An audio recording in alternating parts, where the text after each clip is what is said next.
E outra coisa, o peso da perfeição é um outro peso que nós precisamos deixar para trás. Por quê? É assumirmos a nossa fragilidade humana. Quantas vezes nós cobramos demais da gente? Eu não vou fazer isso porque eu não sou tão boa nisso. Eu não vou subir ali para poder pregar, para poder falar os dízimos e as ofertas, porque existem tantas pessoas melhores do que eu. Se eu fosse olhar isso, eu não estaria aqui hoje pregando. E eu sei que Deus vai me usar, porque essa palavra estava ardendo a semana toda no meu coração. Né? Então, o que a gente precisa fazer? Reconheça os pontos que você é boa, que você é bom, mas aquilo que você ainda não é, busque melhorar. Gente, eu tenho 49 anos de idade. Eu tenho uma irmã que é muito talentosa, o nome dela é Valéria. E ela é fotógrafa, uma fotógrafa muito assim, que as pessoas amam o trabalho dela. E ela tem vários talentos. Ela chegou na minha casa há 3 semanas atrás e eu falei assim, me ensina a me maquiar melhor, porque até hoje eu não sei me maquiar melhor. Eu não sei me maquiar de forma mais bonita. Muitas vezes as pessoas olham para mim e pensam assim, vive de salão em salão, de glória em glória. Não, eu sou uma mulher comum, como a maioria de vocês. Eu mesmo me maqueio, eu mesmo faço, seco o meu cabelo. Então, o que eu tenho que fazer? Eu tenho que buscar melhorar, me aprimorar e não ficar focada naquilo que eu sou ruim. O que você precisa melhorar? Você precisa melhorar na sua comunhão com as pessoas? Você precisa melhorar no seu sorriso? Eu preciso, 2022, ser uma pessoa que sorri mais. Preciso ser uma pessoa menos chata. Aquilo que a pastora falou serviu para mim. Que eu também faço isso de vez em quando lá nas redes sociais com as pessoas. Fico oprimindo elas. Olha só. Mas eu quero agora falar de um comportamento meu onde eu me senti muito fracassada. E há pouco tempo, tem pouco tempo que isso aconteceu. A gente que sobe aqui para poder ministrar a palavra, a gente não é perfeito. Perfeito é só Cristo. E nós somos discípulos de Cristo. Estamos seguindo o exemplo dele, buscando viver uma vida correta, honesta, uma vida justa.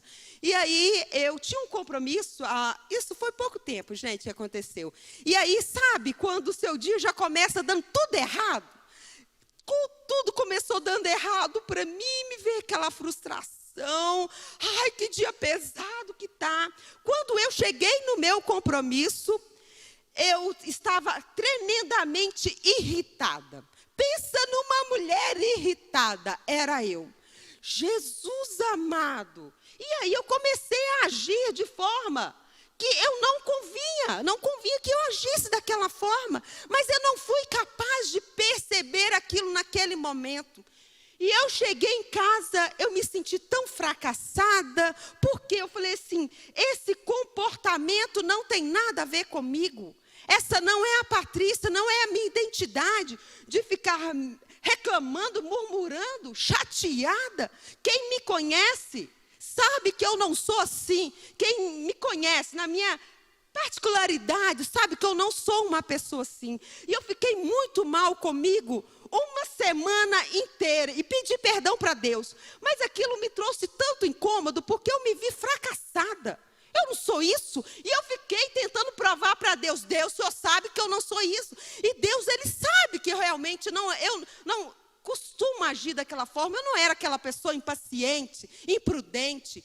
Aí, o que aconteceu? Deus, eu não estou me sentindo bem. Só te pedir perdão para o Senhor. Eu preciso pedir perdão para 2 pessoas que me viram dessa forma. Eu preciso falar para elas que eu não sou isso.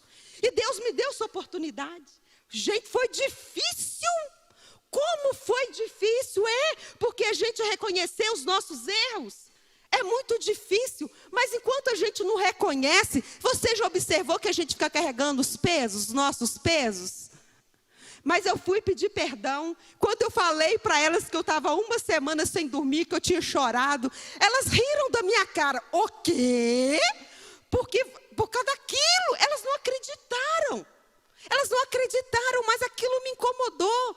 Mas o que eu fiz? Eu fiquei feliz, sabe? Não precisava para elas que eu pedisse perdão, que eu explicasse para elas que o dia começou ruim, que eu não era aquela pessoa azeda. Não sou eu, não. Aí eu me senti tão aliviada, aquele peso saiu de mim. Sabe aquele peso? Aí eu falei assim, Deus, é isso que eu quero. Eu preciso reconhecer quando eu errar. É isso, aceitar a minha fragilidade, que existem certos momentos que eu vou errar, que eu não vou tirar 10 em todas as provas, que às vezes tem alguma que eu vou tirar vermelho, e eu vou estudar mais, eu vou buscar melhorar. Eu preciso. Eu não posso continuar a ser a mesma de ontem, não. Eu quero ser aquilo que Deus quer que eu seja. O quarto peso, o peso da insegurança. Nós não podemos entrar 2022 com o peso da insegurança. Por quê? A insegurança nos impede de cumprir os propósitos de Deus para nós. Muitas vezes a insegurança, ela nos domina tanto, ela nos aprisiona que a gente não toma atitude. O que é o contrário da confiança, da insegurança? É a nossa confiança em Deus. Salmos 84, 12 diz: ó Senhor dos exércitos, como é feliz aquele que em ti confia. Como é feliz aquele que em Deus confia. É feliz, a Bíblia diz que é feliz. Olha só, não diz aqui que quem só tem bênçãos para contar é feliz, mas é aquele que confia no Senhor, que confia no Senhor. Olha só, não deixa a insegurança te paralisar. Vai com medo mesmo, mas vai. Eu amo essa frase. Quantas vezes eu já fiz tantas coisas na minha vida com tanto medo, mas eu tirei aquele peso. E é interessante quando enquanto a gente não consegue vencer aquele peso, nos livrarmos dele. Você já reparou que a gente continua carregando pela vida? As oportunidades vêm e você não diz um sim. Não, eu não posso, eu não consigo, eu não sei. Tenta, arrisca. A vida é daqueles que arriscam e não daqueles que ficam parados de braços cruzados. Não, uma hora a gente tem que arriscar. Eu vou tentar, pode ser que não saia tão bom, mas eu vou tentar. Quando eu tentei a minha carteira de motorista a primeira vez, eu estava com 7 meses de grávida da Emily. Eu estava barriguda, que eu sempre fiquei com muita, barrigão bonito demais de mulher grávida. Gente, e eu não tirei o carro do lugar. Eu não consegui dormir à noite, de muito nervosa, a gestação, né? E mais aquela ansiedade da carteira de motorista. Não consegui tirar o carro do lugar. Chegou lá, o instrutor falou assim: você sabe qual que foi o seu erro? Aí eu fiquei morrendo de vergonha. Não, eu estou muito nervosa. Eu falei com ele: você esqueceu de puxar o freio de mão. Ai, gente, uma coisa tão boba, tão simples.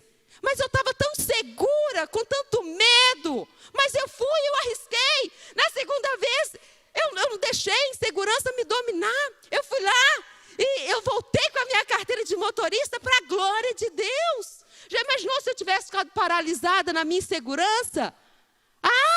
Meu Deus do céu, não. Nós temos que ser seguros em Deus. E outro peso que nós precisamos deixar para trás é a falta de perdão. Nós precisamos perdoar. Precisamos perdoar quem nos fere, quem nos magoa. Perdoar não é esquecer e nem fingir que algo ruim aconteceu. Olha só, não há outra maneira de deixar de lado os ressentimentos senão perdoar. Há anos, a psicologia vem estudando o impacto positivo do perdão na vida das pessoas. Pesquisadores da Universidade de Stanford realizaram um estudo em grupo sobre o perdão em 2006 e concluíram que exercitar o perdão como um treino ajuda na redução do estresse, melhorando o sistema imunológico e cardiovascular, assim como na redução de raiva. Porque fulano de tal fez isso comigo, porque ele me feriu tanto, eu tenho raiva dele, eu tenho raiva dessa pessoa. Outros 2 estudos mais recentes afirmam que a raiva reduz a capacidade de nos colocarmos no lugar do outro E que envelhecer levando a raiva como companhia aumenta a possibilidade de inflamações crônicas e outras doenças. Conclusão: a raiva adoece tanto o nosso corpo, como a nossa alma e o nosso espírito. O que a Bíblia diz? Eu falei aqui da psicologia, o estudo do comportamento da mente humana. O que a Bíblia diz, Pati? Marcos 11, 25. E quando estiverem orando, se tiverem alguma coisa contra alguém, perdoem-no, para que também o Pai Celestial perdoe os seus pecados. Você peca, eu peco. Você quer ser perdoado? Temos que aprender a perdoar. Não podemos levar essa mágoa, essa raiva que nos adoece para o nosso novo ano. O peso da maledicência, é esse peso que eu quero falar agora. Chicotada e chibatada. Eita glória, para quem assistia as minhas lives que eu fazia, se Deus quiser eu vou voltar a fazer, né? Peso da maledicência, a gente tem que deixar para trás. Parar de julgar as pessoas. Maledicência, ato ou aptidão para falar mal dos outros, cuja intenção é denegrir, difamação, fala injuriosa ou maldosa. Vocês já viram uma pessoa que fica só falando mal dos outros? Gente, isso contamina a gente. Ai, não aceita esse tipo de pessoa para você, para caminhar com você no seu ano novo, não. E também não seja essa pessoa, porque muitas vezes a gente mas a gente só vê, né, o outro irmão. Nós não podemos ser este pessoa, pelo contrário. Nós devemos brilhar a glória de Deus, devemos ser pessoas. Olha, o irmão está falando mal, chama atenção.